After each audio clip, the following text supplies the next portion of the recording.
What is up, everybody? Welcome back to Grizzly Bear Blues Live. I'm your host, Parker Fleming, recording this on a gorgeous Wednesday afternoon in Memphis, Tennessee. We now know who the Grizzlies will play in the first round. They'll be playing the Los Angeles Lakers.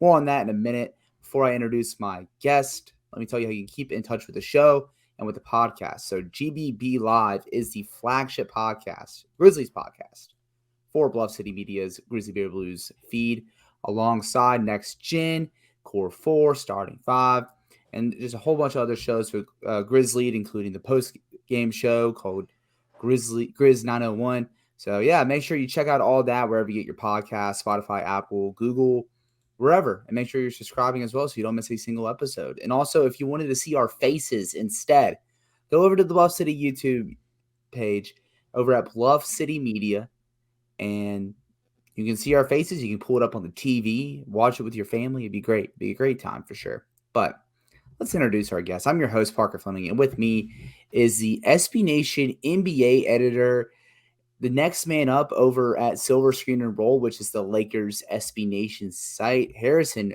Faigen. Harrison, I can't believe we actually get to have this, man. I'm very happy that we are getting a chance to create playoff content. Grizzlies versus Lakers. How's it going, man?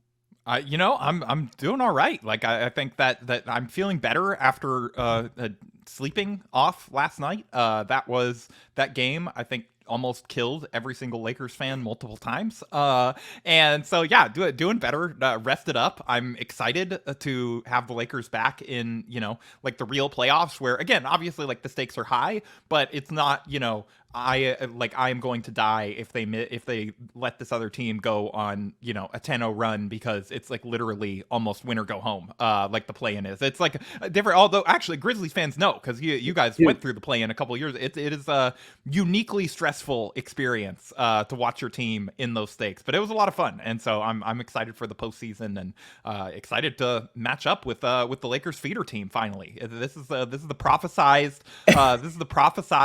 Grizzly Bear Blues Silver Screen and Roll Bowl. Dude, like, it's not even prophesized, because did you expect that the feeder team would be the home court team, that they're the 2 seed and Lakers are the 7 seed?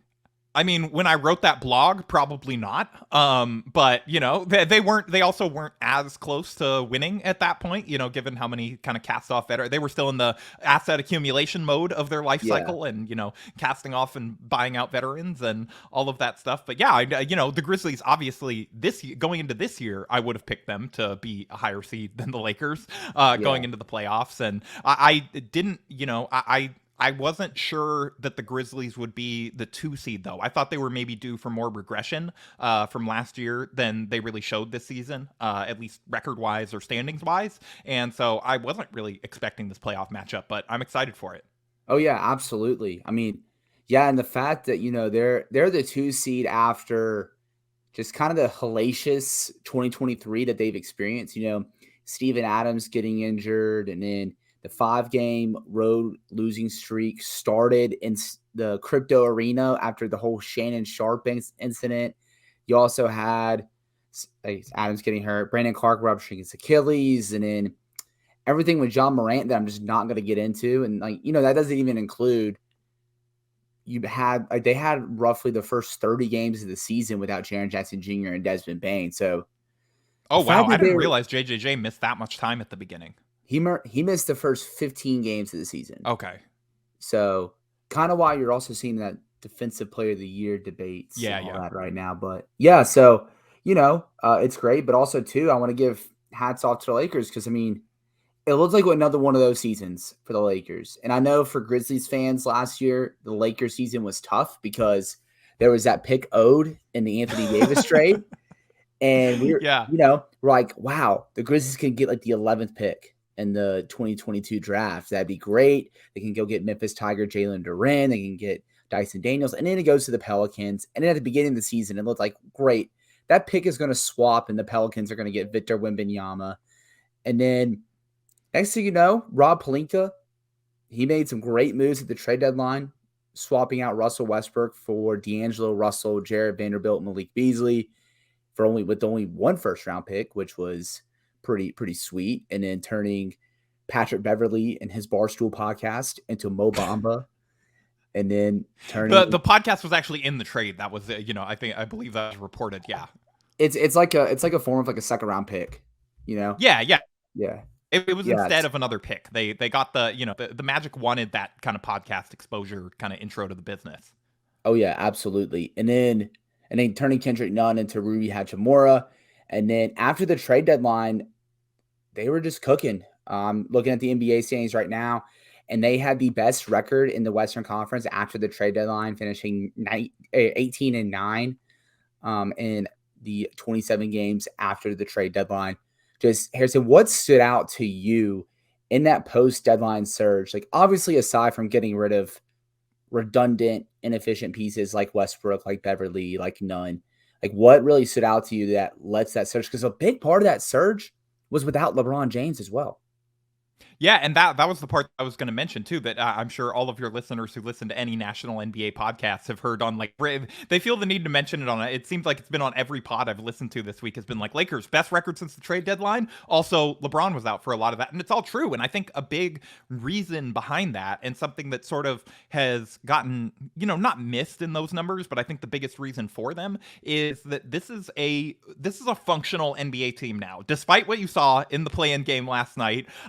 Which was like one of the worst games that I think many of the members of the Lakers have played this year. They were able to gut that out, and this is a team that has. It turns out for $50 million, you can get a lot of NBA player. You can get some useful guys. Your Jared Vanderbilts, your Malik Beasley, who both of them have very much had their ups and downs since that trade coming over. And then D'Angelo Russell had perhaps his worst game in a Laker uniform since returning to the team that drafted him last night. But for the team, I think was previously like 8-1 with him in the lineup. He's dealt with some injuries since the trade deadline himself, in addition to LeBron. And so just the fact that they've had guys in and out, they have, still been able to persevere and play basically a month and a half of the season, like the entire month and a half was a play-in game. I think you saw some of that fatigue start to wear on them last night, and they definitely are going to need every single day of rest that they have before starting this kind of Sunday bloodbath. But yeah, I think it's a functional NBA team now. There's a good number of role players. There's depth. They fit together better now, and there are still some concerns that I'm sure that we're going to get into over the course of this podcast, and some puzzle pieces that they're going to have to kind of make fit favorably to themselves rather than the Grizzlies, and some matchups that they're going to have to figure out. But I think at this point, they can compete with anyone. I don't know that they're going to be favored in any series they get going in this year, but they certainly, are sort of channeling any inner Rudy Gobert, and they definitely have a puncher's chance. Dang, that was a bar. That was good. But yeah, one more thing on the game. I tell you what, I feel like in that fourth quarter, before it started, I feel like either Adam Silver handed out a script, or both Chris Finch and Darvin Ham were just like, okay, everyone take a shot at tequila before we play this fourth quarter, and let's just go bananas. That was not just the fourth quarter. That whole game was the drunkest passing I have seen from both teams in an NBA game this year. Just like truly wild heat check passes. It was insane. What was wild? Some of that was coming from LeBron. Like, it's not like usually LeBron is the guy you can count on too. Even when he does kind of those showy, like highlight passes, they're generally, even if they get turned over, it's usually the kind of old where they're supposed to be. It was such a good. They're like having the ball. I don't know if they did the ball in Greece or what happened there, but yeah, it was truly just rough passing game. Oh yeah, absolutely. And they're with breaking down this matchup. We'll end up, I'll be asking some like superlative type questions. We'll be going both sides here. Just to kind of preview both sides, because I know you'll probably have your Laker people being like, all right, let's see what's going to be going on the other side, and my people are going to be like, oh, let's get a Lakers point of view here. So first off, I want to ask you which Lakers, or we'll ask you for both teams, which role player do you think will be the most crucial in this series? We'll start with you for the LA Lakers. For the Lakers, yeah. I think, part of me wants to say D'Angelo Russell, just because I think, when he's going, this team is so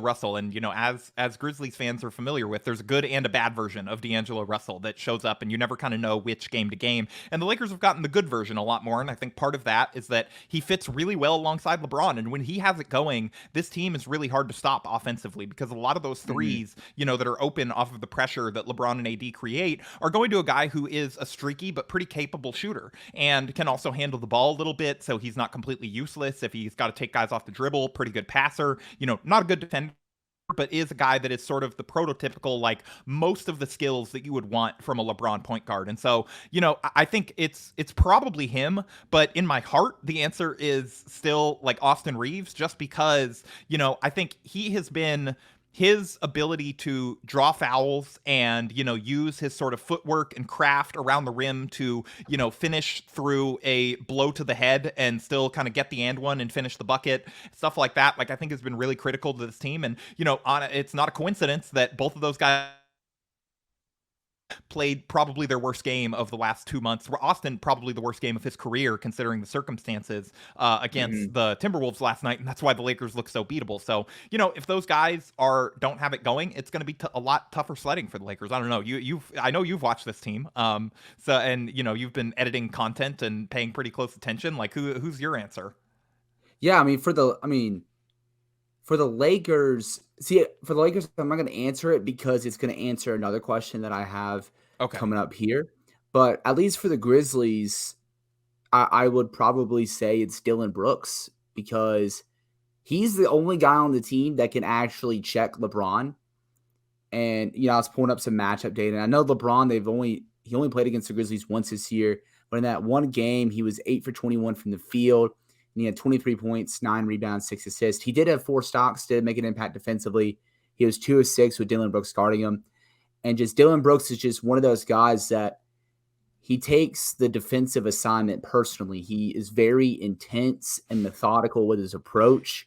He's physical. He's going to use his fouls.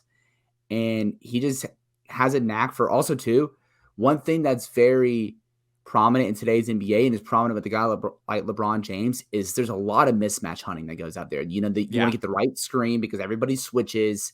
You want to get that right switch so you can just exploit the mismatch. And I know for the Grizzlies, on the Grizzlies side, teams are going to try to do that with guys like John Morant and Luke Kennard. But Dillon Brooks, if it's his man and he's getting screened, he's fighting through the screen. He's going to stay on that guy. And, LeBron's LeBron. He's the GOAT. If we're going to be completely honest, he is one of the greatest players of all time. He's going to get his, he may sleepwalk into a 30-point triple-double, but Dillon Brooks is going to make sure that he does his job to make sure that 30, 10, and 10 is a lot harder to get than LeBron just coasting into a 40, 10, and 10. And that just also comes with staying out of foul trouble. And I'm not going to bring up the free throw differential because I don't watch enough Laker games to really pinpoint how are they getting those fouls? And also too, AD lives in the paint. He's going to get fouls called because he's mainly scoring inside 10 feet. Austin Reeves drives a lot. No matter if you want to say he's getting treated like James Harden or not, he's still drawing contact at the end of the day. So I can touch on this for a minute if you want to, just because I know this is going to be kind of a thing during this series, and I know that there's there are fans out there that I'm not going to be able to convince that there is not a grand league-wide conspiracy to get the Lakers, as far as they possibly can. I would, as Exhibit A of evidence, I would present to you the last, 10 to 12 years for the Lakers. They're, beyond winning the title, it's been pretty rough for those of you not following super closely. Like, I started covering this team in 2012. They have made the playoffs now 3 times during that entire run. And I know that, that's for some teams, that's decent success, but for the Lakers, that's much less than they're accustomed to. And as far as this year's free throw differential, it's a lot of the stuff that you mentioned. This is a team that doesn't have a tremendous amount of reliable shooting, or at least not there aren't, as LeBron put it this year, there aren't a bunch of lasers that are going to go out there and kill you. There aren't 4 or 5 Luke Kennards out there, or, you don't have your Luke Kennards, your Desmond Banes, your, guys that are going to play, double-digit minutes that are going to knock down a bunch of threes that are reliable. It's going to happen pretty much every game. The Lakers don't have that. They have a team that is sort of like almost running like the three-man weave to the basket on a lot of plays, where they're just, launching catapults at you in the form of human bodies towards the rim and hoping to kind of get some contact and finish through contact or finish over guys, stuff like that. Anthony Davis is a guy who's done that his whole career. LeBron's a guy who, at times can jack up some threes and get a little tentative and definitely picks his spots driving to the rim more than he ever used to. But, he's a guy that gets to the basket and he's going to get some calls. Like, that's going to happen when you take as many hits as he does. Same with Austin Reeves. And Austin Reeves, again, the Lakers free throw differential is one thing. Austin has been up there in the league in and ones this year as well, because he is generally, he's taking a slap to the head or, a hit to the arm or a bump or whatever it may be, and he's finishing the shot. He is not, it's not your James Harden, Chris Paul, I'm trying to think of like your Trae Youngs, where he's just out there kind of like, he's trying to get a guy to run into him and then just throw up, just kind of like a prayer that has no shot. He is trying to making legitimate basketball moves. And, you go on down the line, there's just a lot of guys. Even Rui is sort of better in that, mid-post kind of range, mid-range type thing. It's just a lot of guys that go towards the basket, and that's just going to naturally lead to more fouls. Like everybody, it was funny if you were watching, I don't know if you watched the game last night, but like last night when everybody was sort of crying rigged about, oh, here come the whistles, whatever. Yeah, the free throw differential. Yeah, it was on its face. If you just look at the free throw differential, it looks bad. But then if you go back and you look at the Timberwolves shots, like they were jacking a bunch of threes. The Lakers were going to the rim every single possession. And those are the types of discrepancies that they look bad for the league. I get why people would point them out in a vacuum, why they'd see the free throws and say, this is just bad. I'm not going to say that the Lakers have never gotten a favorable whistle. Like it does happen, just like it does for every team, maybe even for them a little more. But I don't think that it's some grand conspiracy in this case, especially with this specific version of the team in these personnel. Yeah. No, I totally get that. I mean, last night that game, I didn't realize until I saw on Twitter where I think it was John Krasinski, the beat writer for the Timberwolves for The Athletic. He was like, those free throws from Mike Conley with 0.1 seconds left is the first free throws the Timberwolves have shot all half. But they were just jacking threes.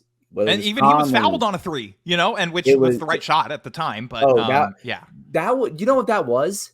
That was the play Ham drew up for Matt Ryan earlier in the season, because they got that opposite side corner look, and it was crystal clear open. That was a good look, and but I get that, and I'm never one to blame the refs, because like there's so many other factors into a basketball game to take blame for a loss. But yeah, I mean, and I'm also not going to line up and defend the refs this year. Like I think the officiating has been pretty terrible, like in large parts across even in last night's game. I liked that they were letting them play, that they were holding their whistles on a lot of those shots at the basket, because frankly, like it is the playoffs. The players should get to decide, unless it concretely affected the shot, or it was like clearly like a foul that affected the person's ability to, make the basket actually. Like, there should be a little more bang bang plays and stuff like that in the playoffs. But, last night's refs, it was seemingly like going from 1 minute to the next, either where we have swallowed our whistle entirely, or we are calling every single moving screen if you come near a guy, and it's just, it's a lot of inconsistency this year for sure. Absolutely. But a player that you touched on in that spiel answers my next question of which role player from the opposing team are you most, for my audio listeners, I'll make sure I say air quotes, most worried about this post in this series. And for me, it's Austin Reeves, because, people say a lot about how Austin Reeves is propped up because he's on the Lakers. He kind of fits that like Alex Caruso vibe where, he started on the two-way, kind of becomes a meme. He's called Hillbilly Kobe, all that. But since the All-Star break, he's been legitimately good. Like these are his splits: 17.6 points, 5.5 assists, 3.1 rebounds, 44% from three, 66% on twos. He's shooting almost 58% from the field on 9 attempts per game. A lot of nights, and I know that I can say this semi-confidently from reading a bunch of analytical pieces on Austin Reeves over the last month through editing silver screen and roll pieces. Like he's there's a lot of nights where he can be that 3B to D'Angelo Russell's 3A. Yeah. And I think he's like an interesting wild card in that because I feel like he's just a carbon cutout copy of the ideal role player you want next to LeBron James. He can space the floor and shoot threes. He can also take pinches of playmaking responsibilities. So, like, if the Lakers, if D'Angelo Russell just isn't cutting it, and you need to spell Dennis Schroeder a break, you have a 6'7" guard that could handle the ball and handle the offense and run it for 4 or 5 minutes. He can give LeBron some breaks. He gives that Lakers offense a lot more optionality. And if he's cooking and if he's getting to the line, that's going to be like that's a very good asset for the Lakers. And also, too, one thing I'm thinking is, when it comes to defensive assignments, Dylan Brooks is going to guard LeBron. Desmond Bane is going to guard D'Angelo Russell. They are going to put Ja on Reeves. And Ja, out of the rest of the starting lineup, is the most targetable. They're going to try to target that Ja Morant and Xavier Tillman pick and roll combo with Reeves and AD.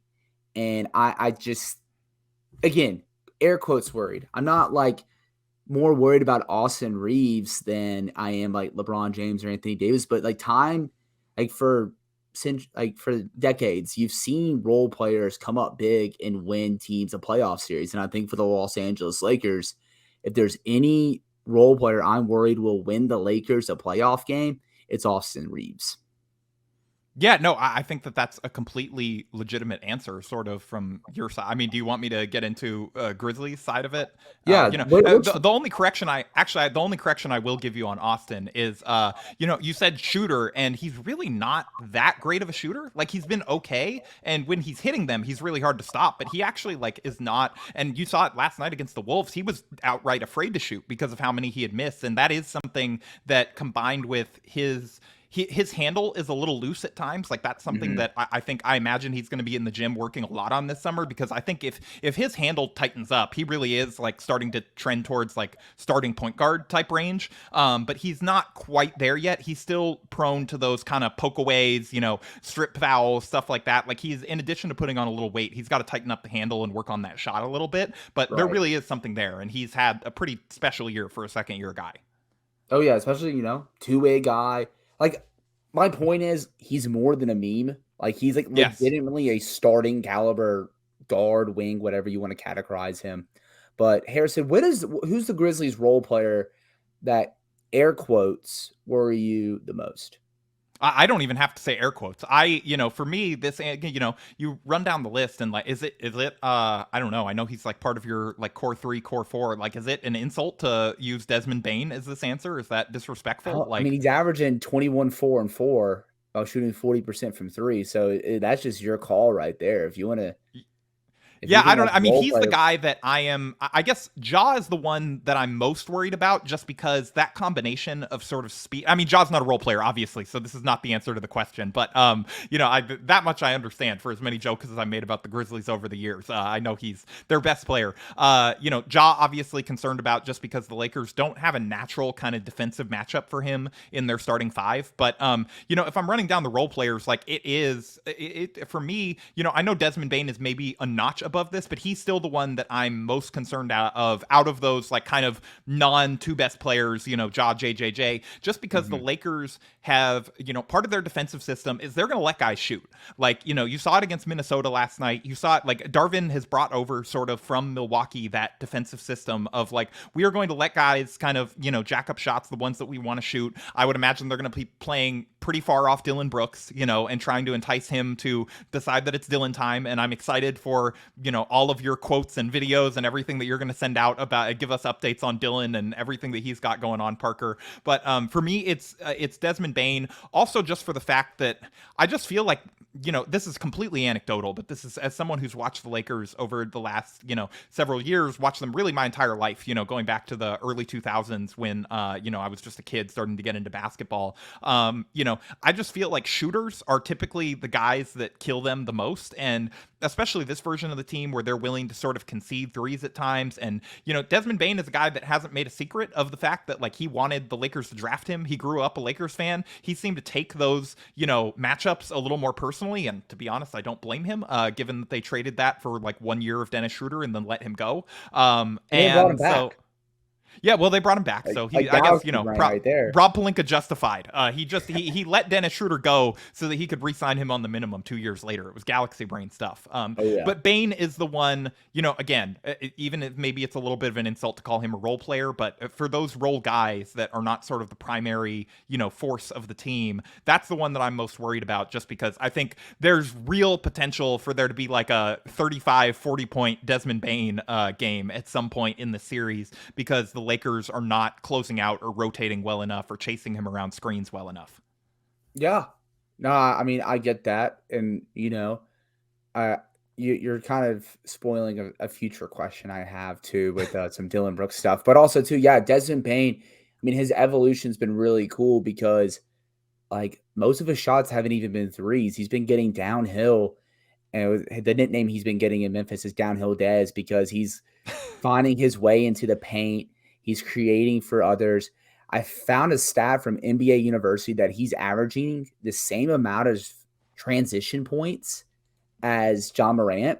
And I think that's something that could kind of hurt the Lakers in a sense, because, I mean, of their age. But I mean, even a young guy like D'Angelo Russell doesn't have a lot of burst or hustle in his game or anything. But no one's ever accused D'Lo of hustle. I don't think. Yeah, no. So I mean, I think Desmond Bane, like he won the Grizzlies. He was one of the two guys that won the Grizzlies the first round series last year, because Minnesota, they got Jaren Jackson Jr. in foul trouble, and they blitzed Ja Morant. So when you blitz Ja Morant, someone's going to be open a lot more often than not. It's like Desmond Bane, or like when Desmond Bane's not playing, it's going to be Luke Kennard. Like I'm very interested to see how Desmond Bane, because I mean, last year in that Minnesota series, he shot 9 threes a game, but now he has more of this 3-level scoring game to his bag now, and I really think he could be more of a playoff asset, even more than he was last year. And so if Desmond Bane is your ball pressure release valve, that's like a hell of an option. That is, and also now they've been running these lineups where it's been, and I'm very interested to see if they do this against the Lakers, because there's a Lakers lineup I see where it matches up with. I'm seeing where if the Lakers run, tell me if those lineups run frequently or semi-frequently. D'Lo, Reeves. Actually, we'll say D'Lo or Dennis. Reeves, Beasley, LeBron, AD. Maybe a little more earlier on, closer to the trade, but not as much lately, because Beasley has, I think, found his way into Darvin's doghouse a little bit. He just has not really been hitting, and he doesn't provide, literally does not provide anything really beyond shooting. And so he's one of the streakiest shooters I've ever watched too. So it's either in that Beasley spot, it would either be like Rui or Troy Brown Jr. Yeah. Yeah, so I'm like Taylor Jenkins tested this a lot towards the end of the regular season when they weren't resting guys, but they've been running this Ja, Bane, Kennard, Brooks, Jackson lineup that I think kind of matches up against that, because I think you can hide Ja on Reeves, and I think you can hide Kennard on whoever they have at the 3, whether it's Rui or whether it's Troy Brown Jr. And you're talking about ball pressure valves, release valves. I mean, with Ja drives and you blitz. Yeah, you have Desmond Bane and Luke Kennard waiting for a 3.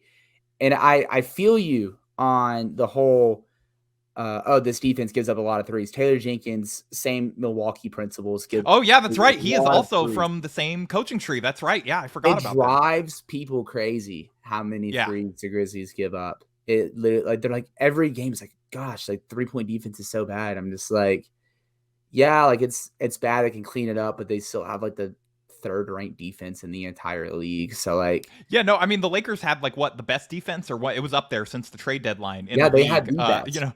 It's like, so, there are ways that you can find the right shooters to give up threes to in the right ways that you can survive it. But when it goes wrong, it is a horrifying thing to watch as a basketball fan, because it's just like, what are they doing? Why? Like, this team has hit like 25 threes. Why are they not closing out? But they stick to the game plan. And it's, so yeah, I guess you could probably relate to that. And it kind of works. So yeah. All right. Harrison, matchup. On that lineup, I just wanted to add that, like, if I were you, I would be worried, like, less so if it's Troy out there in that sort of permutation that you discussed. Like, I wouldn't be that worried about it. Like, you could definitely hide Kennard on Troy. If it's Rui, Rui can actually take advantage of that matchup a little bit and has been pretty dangerous for the Lakers in attacking mismatches. So I would be concerned about that potentially if you're Memphis. But again, if you're the Grizzlies, there's no good options in the playoffs. Like, you're never making, choices that you feel great about. It's the best of the bad options because you're only playing good teams and everybody knows what everyone is running. And so, the Grizzlies may say, like, if Rui is going to beat us, so be it, That's what I'm exactly thinking. Like, I would rather have Rui basically taking shots from like LeBron or AD, or even like, I'd rather take like a contested mid-range jumper from Rui rather than a 3-pointer from D'Angelo Russell.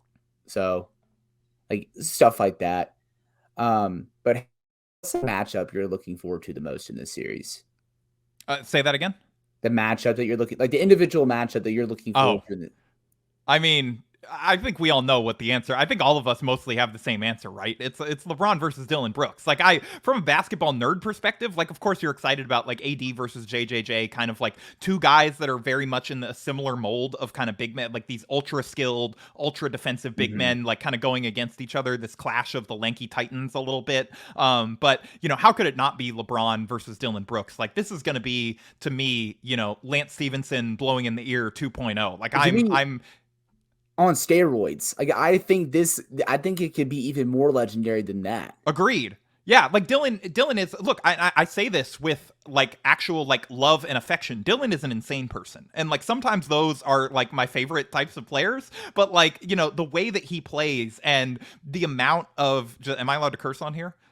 Oh yeah, I don't care. Yeah, the amount of shit that he talks, like on and off the floor, is incredible. And I think that, I've been on a couple podcasts, talking about this. I think, LeBron typically does pretty well as the series goes along against these like, really physical talkers. Like, he tends to use their aggression against them, get them in foul trouble, whatever it may be, sort of take them out of the series. I was joking on podcasts that the Lakers signed Tristan Thompson just to fulfill, like the role of the Juwan Howard, like, I'm gonna fight Dillon Brooks in the tunnel before a game and get both of us suspended type of thing, for shit talking LeBron. But yeah, I mean, it's Dillon versus LeBron, because I think you're already seeing it in the media. I think I saw the quotes yesterday that Dillon was like, yeah, it'd be exciting to knock off LeBron and the Lakers and send them out. That'd be a good warm-up series for us type of thing, whatever he said. And then LeBron was saying that he was saying, like, you can't disrespect Dillon Brooks because he makes shots, and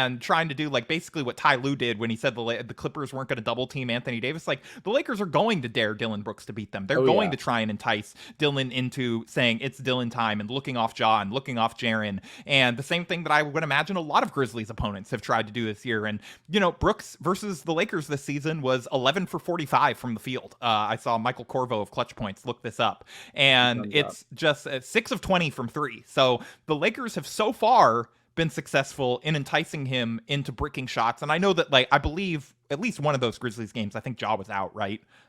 So yeah, one of them was the suspension. The suspension.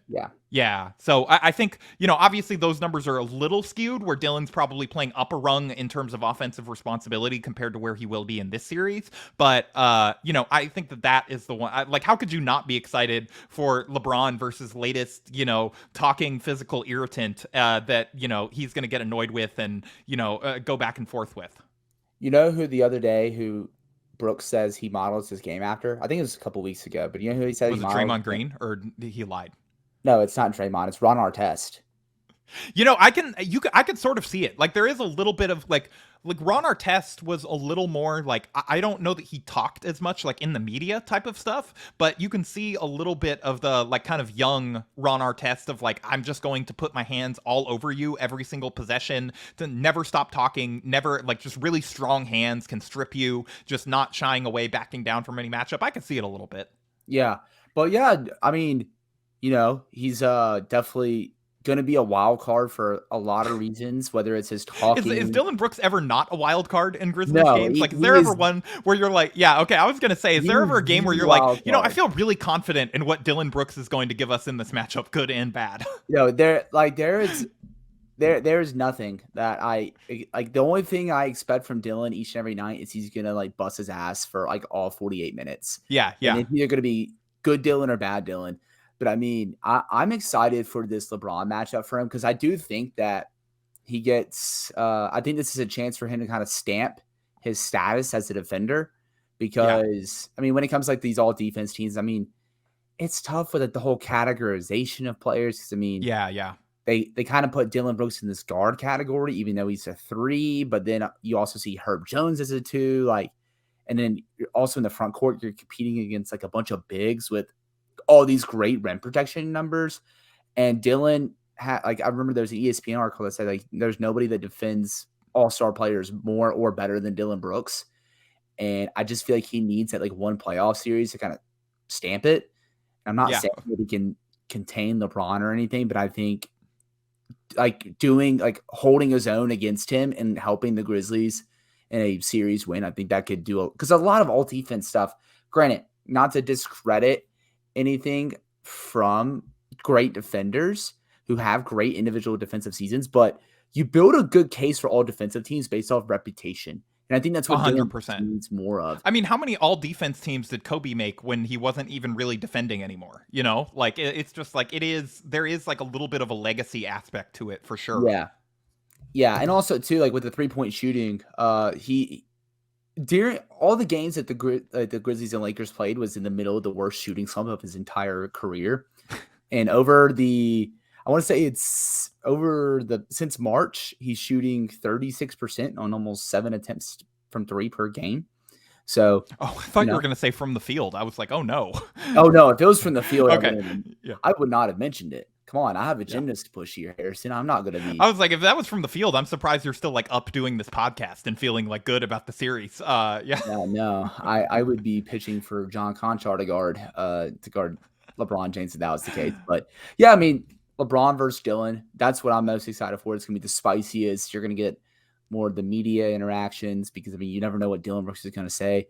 Like, I know you saw it and you interacted with it, but like, I asked him about that whole I was the one that asked him that veterans question. Like, Yeah. what do you Yeah. think about this? And then all of a sudden, he just throws like Carmelo Anthony and DeMarcus Cousins under the bus, or Dwight Howard under the bus. I'm like, geez, dude, like, Yeah. this is crazy. But yeah, No, like, he's unfiltered. I honestly, I love it. Like, I think, as long as guys aren't being like outright dirty. Like I like the physical, I like physical players. I like guys who, talk and like, we all say it's funny. Like everybody always says, it's like they're tired of guys high-fiving after games and all the players being friends. But then everybody also gets mad at like the guys who start shit with everyone. And yeah, so there's just, no way to like win. yeah, I mean, I think that Dylan Brooks has a chance to look really bad at times in this series and maybe even the entire set, like, of course, but he also has a chance to, really, like you said, cement his defensive legacy. If he can really, sort of like you were alluding to earlier, like LeBron's going to get his 30, but if Dylan can make him do it on 25 shots instead of, 20, 18, the typical kind of LeBronian efficiency, then like that's a win for the Grizzlies. And, you're just LeBron. I know you've watched Lakers games this year. He has a tendency to, at times, like there are times where he'll have tired legs down the stretch because of how much he's had to do, and he will just jack up threes. And so if Dylan could really make him work for his points early, then that could kind of sort of spell doom for the Lakers late if he doesn't have as much left in the tank, especially on his foot that allegedly everyone but the LeBron James of feet told him that he needed surgery on. Yeah, that's another factor too. I was waiting to make some sort of comment about that. But yeah, I mean, that's obviously the matchup to look Although, forward like, to. if Dylan undercuts LeBron's foot, like if he sticks a foot under LeBron's foot, like you and I will be fighting. I'll be on my way to Memphis. It's you and me, like Grizzlies Lakers media showdown. I don't know. I feel like we need the bright light to LA for that one. I mean, All right, yeah, I'll meet you in Temecula. we do have Memphis wrestling out here. We could always We can always. could do like the lamest influencer version of that. It's like Z-list, like these two bloggers are going to wrestle each other. Yeah, For Dylan Brooks and LeBron James's honor. We are the NBA C-list blogger version, or this actually we won't say C-list blogger version. That's kind of disrespectful to us. Well, the C-list media, the D-list media version of like Logan Paul versus like KSI. Like that's gonna be boxing match for charity. If Dylan Brooks, if Dylan hurts LeBron, you and I, like I don't care if I lose. I'm going there. I'm defending his honor. We're getting it going. You gotta bring Anthony Irwin with you, and then I'll bring Joe Molinax. We'll be all good. Yeah, well, be careful because Anthony actually did box growing up. So okay, well, no, he's he's the guy like hyping you up. Like okay, he's my hype man. Yeah, okay. Well, in that case, I'm feeling less confident about my chances because he definitely have to carry. I'm not a physically imposing person. Yeah, same here, brother. It's all good. But yeah, all right. So deciding factor of the series. I'm gonna be. I'm going to go ahead and like say mine because it was also like something that I was having down for matchup I'm looking forward to. But I mean, it's obvious it's LeBron versus Dylan Brooks. But the deciding factor of the series is going to be the Jaren Jackson Jr. Anthony Davis matchup. Yep. And not in the fact of like who outplays who, but it's more about how does Jaren Jackson look in that series and how available is he in that series? Because like we said, the Lakers, they draw a lot of fouls. Jaren Jackson Jr., very prone to fouling. But also at the same time, Jaren Jackson Jr. has been absolutely dominant over the past 13 games. He's averaging 25.5 points per game. And if you expand that out to like the All-Star break, since the All-Star break, he is averaging like 22 points, 7 rebounds, and almost 3 blocks per game. And he was the reason the Grizzlies, him and Desmond Bane, obviously, were the reason they were able to stay afloat and kind of go on a little bit of a winning streak when John Morant was out with suspension. Why the Grizzlies were able to kind of power through that very adverse time is because they found a way to unlock this go-to option of Jaren Jackson Jr.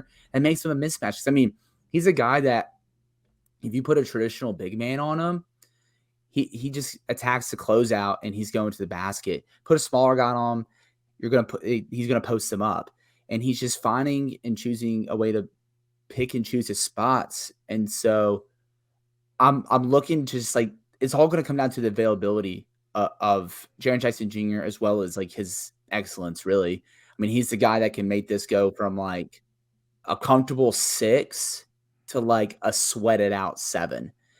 And one thing I'm also ready to watch too is just how both Jenkins and Ham use these guys defensively, because I feel like the Grizzlies will end up starting Tillman, have him on AD, and they're going to have Jackson floating off of Jarrett Vanderbilt. That's what they did last year against Minnesota. And I feel like the Lakers are going to do the same thing. They're going to put Jarrett Vanderbilt on Jaren Jackson Jr., and they're going to have AD on Tillman kind of floating and being kind of just that rim roamer. And I think that's a very sound strategy for both teams. It kind of led to them being 2 top defensive teams. And you know, like that's just kind of what I think the series is going to pull down to.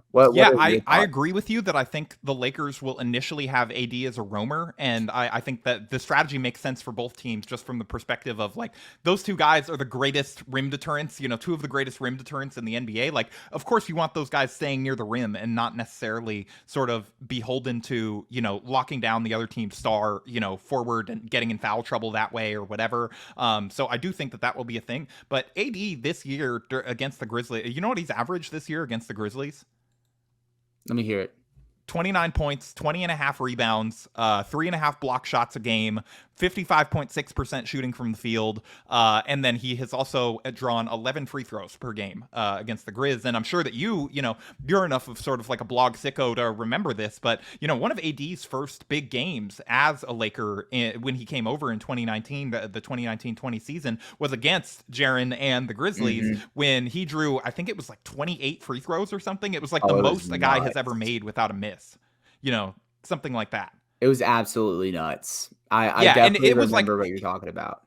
Yeah, no, and he was cooking, and like that's something that AD can do with his combination of size and skill and craft. Like he's going to draw free throws over the course of a game, and I don't have anything to add to you because like I think that is sort of the like X factor matchup, whatever, that is going to decide the series as much as anything. Because like if AD can get Jaren in foul trouble, then the Grizzlies don't have a lot of great options to sort of slow him down in those lineups without him, and so if that happens a couple games during the series, that the Lakers can definitely win those minutes and steal a couple there. And I think that there's a decent chance that it does, just given the way that AD's been rolling and how well he's been playing, and his ability to sort of draw those free throws, finish around the basket if he's not getting fouled, or even sometimes when he does. And I think that that's a matchup that is going to be. And if Jaren can slow him down or affect those shots, or get him in trouble, then the Lakers are kind of really screwed. And so that is going to be, I think, a really, really critical matchup, because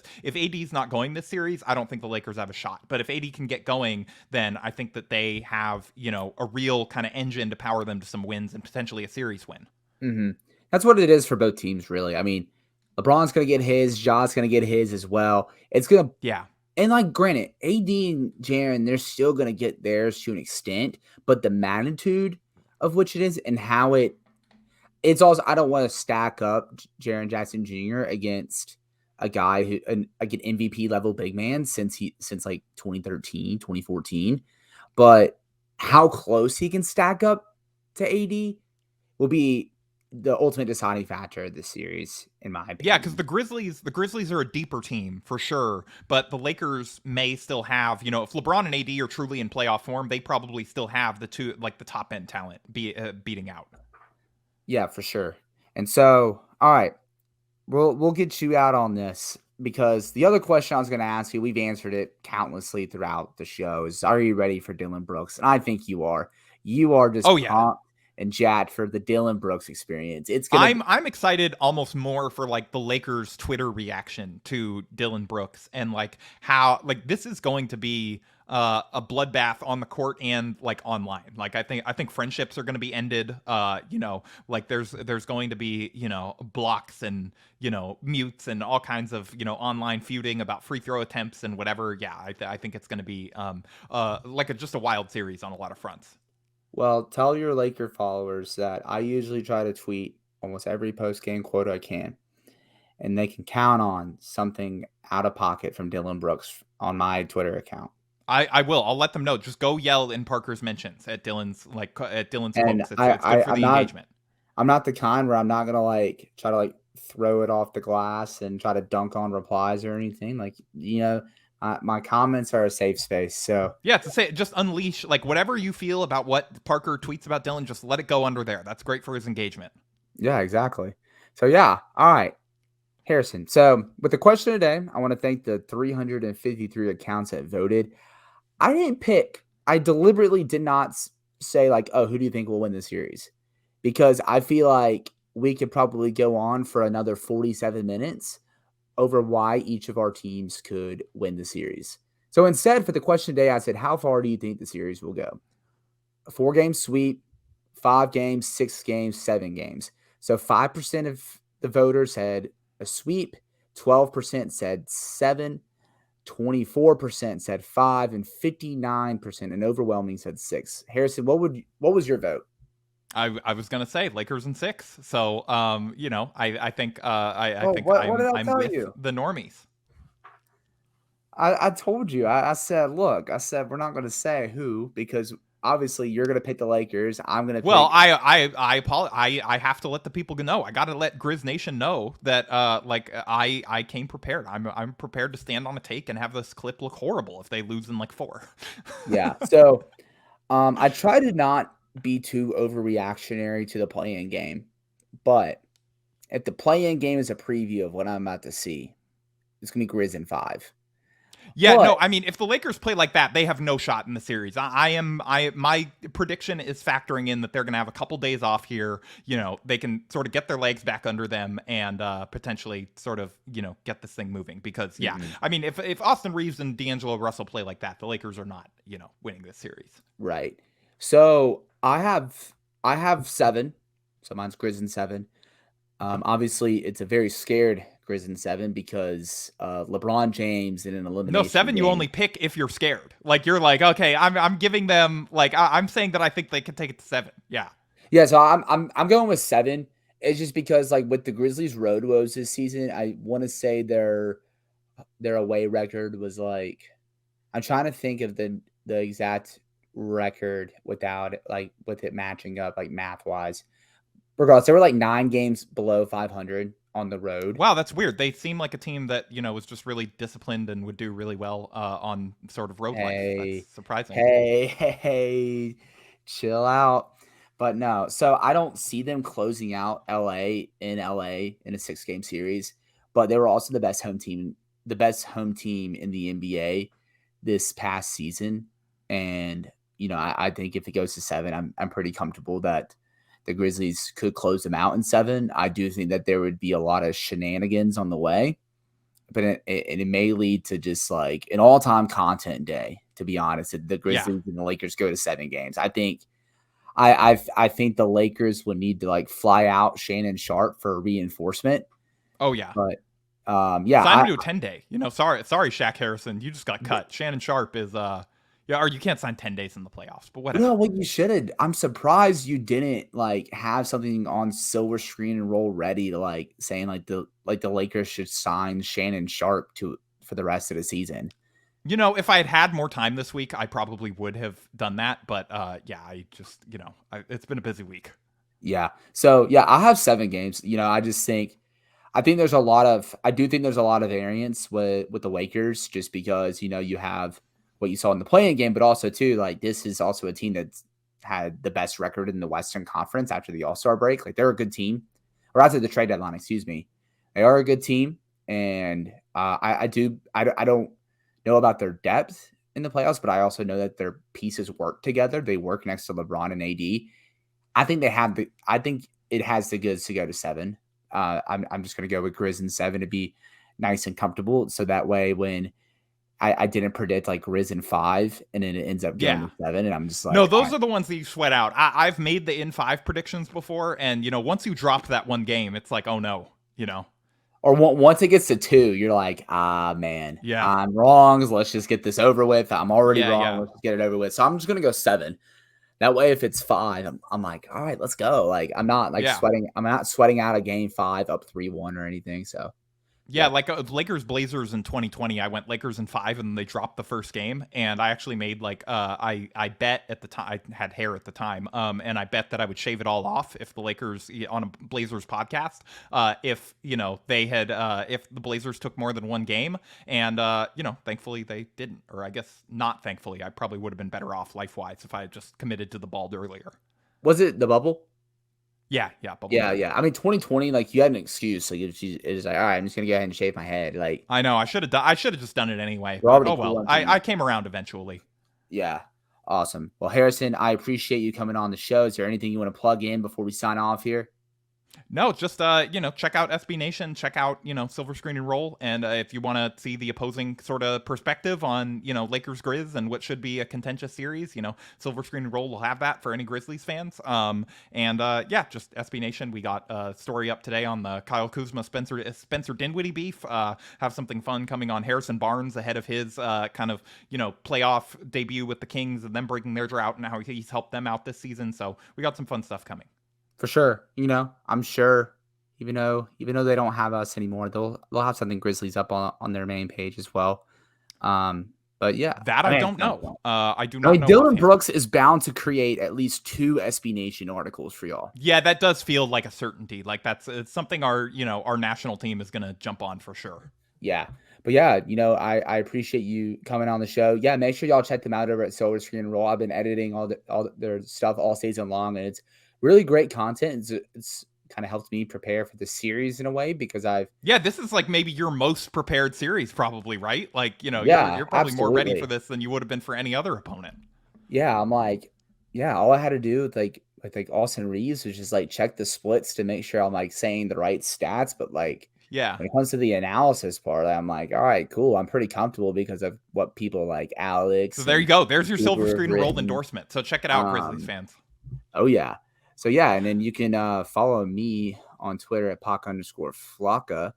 And you can also check out all of our work over at bluffcitymedia.co. Make sure you become a Bluff City Media Insider today for good old-fashioned breakdowns on the Memphis Grizzlies. This is a great time to become an insider for just $5 a month, because we got all the Memphis Grizzlies content from the playoffs, and we also got all your recruiting and transfer portal stuff for the Memphis Tigers basketball team. So yeah, go check that out, bluffcitymedia.co. Make sure you like and subscribe to the Grizzly Bear Blues podcast network feed, and subscribe to Bluff City Media on YouTube if you really enjoyed watching this podcast on your television or your computer. So yeah, that's it. Sign off. See you next week.